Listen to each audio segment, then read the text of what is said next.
Pag-usapan po natin, no? Ito po, ICC rejects Duterte camp's call to impose stricter drug war victim verification, no? Alam po ninyo,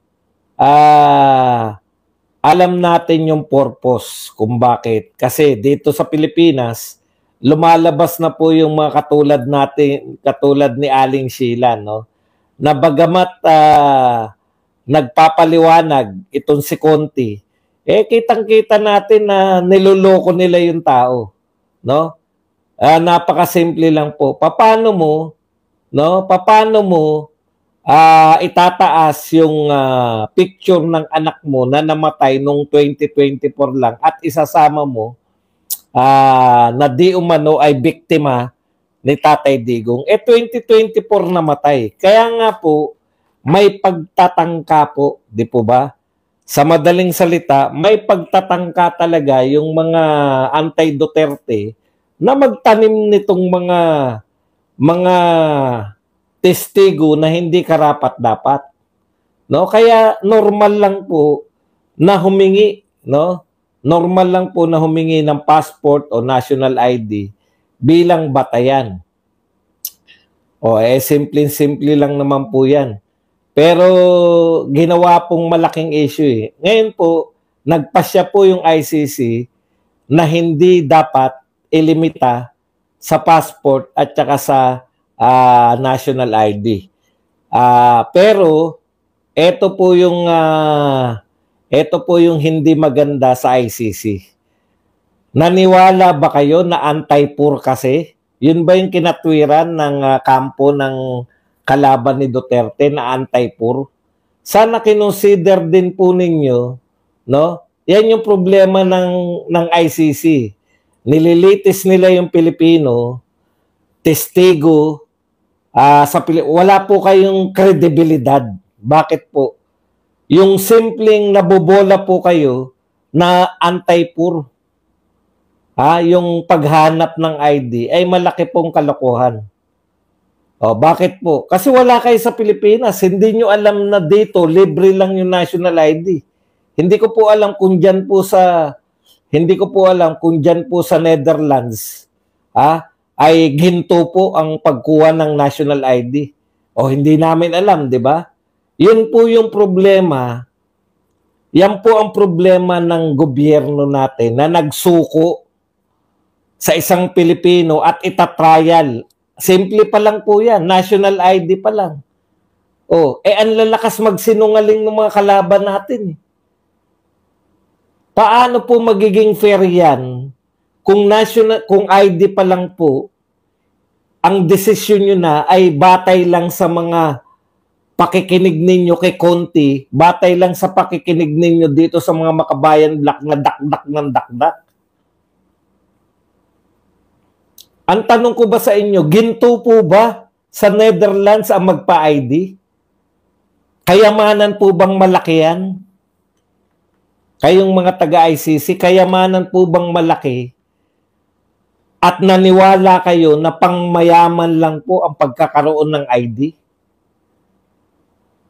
Yun yung problema na magkakaiba pong culture. Bakit nyo isusuko ang isang Pilipino at lilitisin? ID pa lang, naluloko na kayo.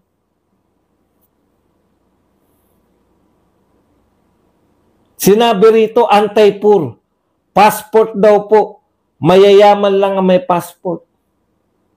Congratulations po sa lahat ng ating OFW. Mayayaman pala kayo lahat.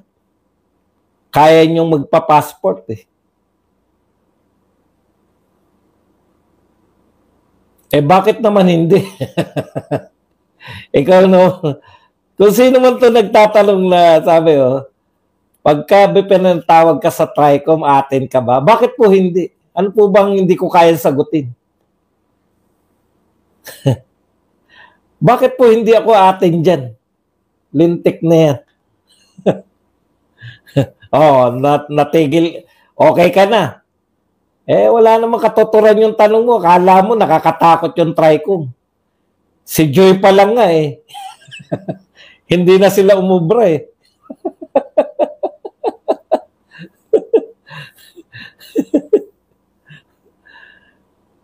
Tignan po ninyo ha. ID pa lang yung pinag-uusapan. Sabi nung mga sinungaling, sinungaling yung mga nagdedemanda kay Tatay Digong. Totoo ba? Mayayaman ba lahat ng OFW natin? Mayaman lang daw yung nagkakaroon ng passport.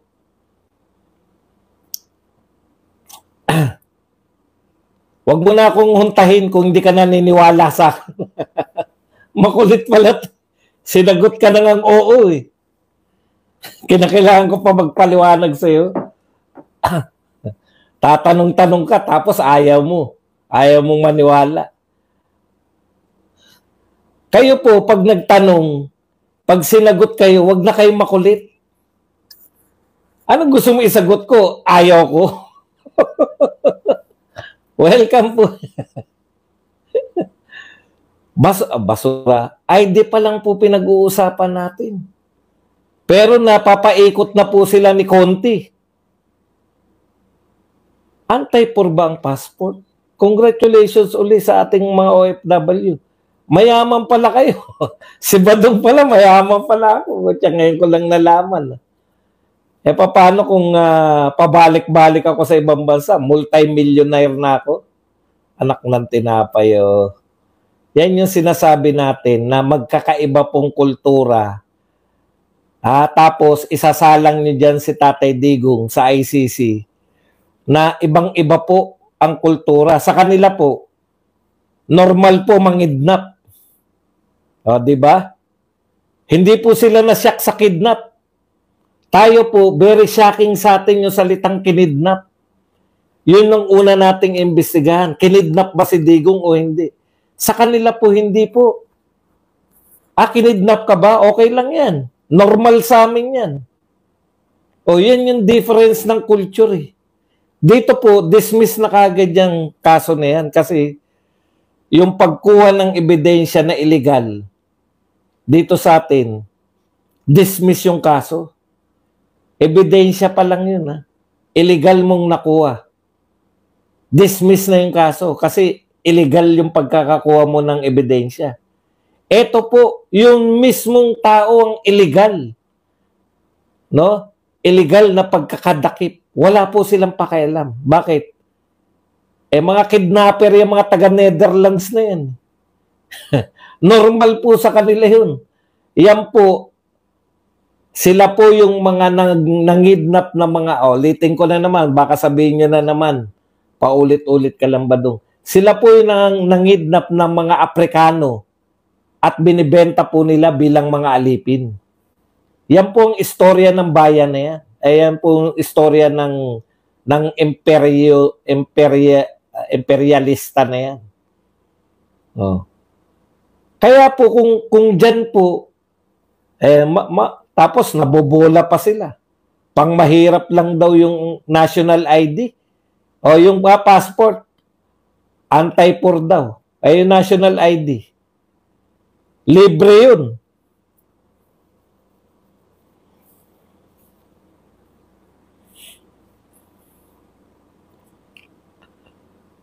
Pero hindi po naman sila ligtas dahil yung ibang ID po.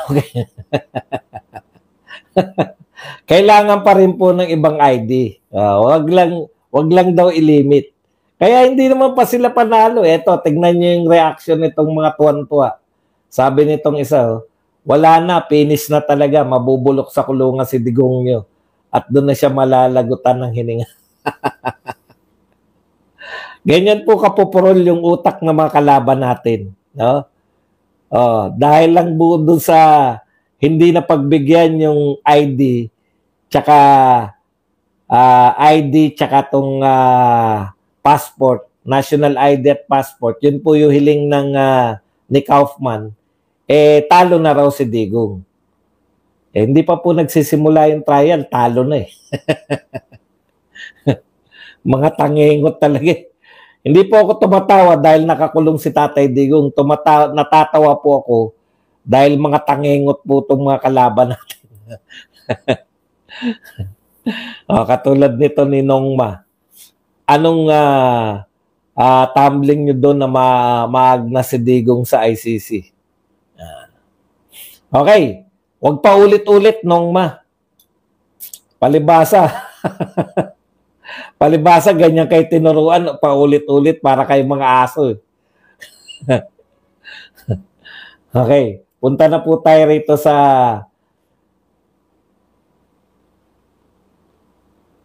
ano naman po yung nireject din sa kanila. Hindi lang po tayo yung nireject eh. Sila rin po nireject din po. Yung mas malala po yung pagre-reject sa kanila kasi humihiling po yung prosecution na extend po yung paghahain. Diyan sa ano kasi, dito po sa ICC, kinakailangan ibigay nyo na lahat ng ebidensya para mapag-aralan ng kampo nila Tatay Digong. So lahat ng ebidensya, pinapaliwanag po ni Harry Roque na iba po sa Pilipinas eh. Sa Pilipinas po, bago ka ikulong, no, maghahain na muna ng mga ebidensya, no? Kaya po meron dito yung ito yung mga bintang sa iyo, tapos sasagutin mo muna, titignan muna